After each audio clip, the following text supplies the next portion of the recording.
கர்த்தருக்கு பிரியமானவர்களே, ஏசப்பா உங்களை ரொம்ப நேசிக்கிறாங்க.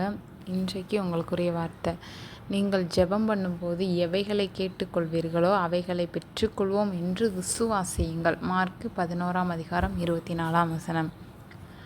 பிரியமானவர்களே, இன்றைக்கு ஆண்டவர் நமக்கு கற்றுக் கொடுக்கறதான ஒரு வார்த்தை என்ன அப்படின்னா, நம்ம விசுவாசிக்கணுமா. யாரை விசுவாசிக்கணும்னா ஏசப்பாவை. எப்போனா நம்ம ஜெபம் பண்ணும்போது நம்ம அநேக நேரம் என்ன பண்ணுறோம் அப்படின்னா ரொம்ப ஜெபிக்கிறோம். ஆனால் நம்மளோட ஜெபம் என்ன பண்ணலை அப்படின்னா கேட்கப்படாத மாதிரி இருக்குது. சில ஜெபங்களுக்கு பதிலே வராமல் கூட இருக்குது. பல நாட்களாக இருக்கலாம், பல வருடங்களாக கூட நீங்கள் ஜெபிக்கலாம். ஆனால் அந்த ஜெபத்துக்கு பதிலே வரமாட்டேங்குன்னு ஃபீல் பண்ணுறீங்களா? நம்ம செய்ய வேண்டியதை நம்ம என்ன பண்ணலை அப்படின்னா செய்யலை.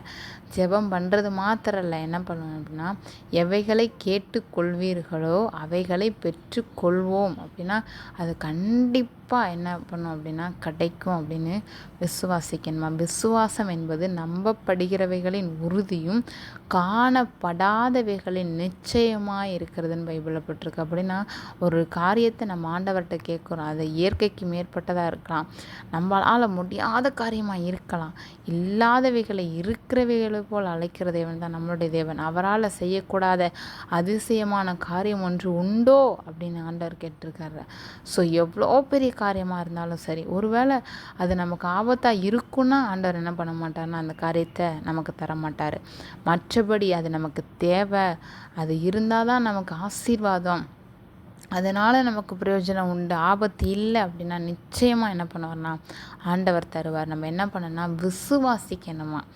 விசுவாசன்றது அந்த இடத்துல நம்ம கேட்குறதுக்கு சாத்தியக்கூறே இருக்காது. ஆனாலும் நம்ம என்ன பண்ணணும், நம்பணும். ஆபிரகாம் ஆண்டவரை விசுவாசித்தார், அது அவனுக்கு நீதியாக எண்ணப்பட்டன்னு போட்டிருக்கு. ஆபிரகாமுக்கு 100வது வயசில் தான் குழந்தை பிறந்துச்சு. ஆனால் ஆண்டவர் எப்போ வாக்கு கொடுத்தாருன்னா 75வது வயசில். 25 வருடம் ஆண்டவர் என்ன பண்ணார்னா நம்பினார். நம்பினால அவருக்கு என்ன பண்ணார், 100 வயசில் கூட அந்த குழந்தை ஆசீர்வாதமாக இருந்தது. ஸோ நீங்கள் இன்றையிலேருந்து ஒரு தீர்மானம் பண்ணுங்கள், எசப்பா நான் என்ன ஜெபிக்கிறனோ அதை நீங்கள் தந்துட்டீங்கன்றதை நான் நம்பின ஆண்டவரை, எனக்கு அந்த விசுவாசம் வரத்தை தாங்கன்னு ஜெபிங்க. நிச்சயமாக ஆண்டவர் உங்கள் ஜெபத்தை கேட்பார். God bless you. ஆமென்.